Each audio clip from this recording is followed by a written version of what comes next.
Hello, in this video I'm gonna show you how to change the DJI ROMO voice assistant language. To do it, click on the settings in top right corner, then go to voice assistant and click on robot language.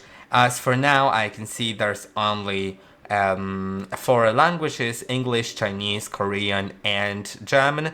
So you can only select that. But I believe that in the last update, actually, if I went to device settings and firmware update, I could see something about like the language packs. So I think that the language packs will become available shortly, and you will be able to change that language to a different one. There were a few new ones like French, for example, and that's basically how you can do it. When I switch the language, when I click switch, it's gonna start downloading the speech modal.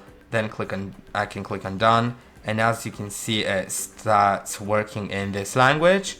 I'm gonna switch back to English, and that's it. I hope that the video was helpful. Don't forget to like and subscribe, and I'll see you in the next one.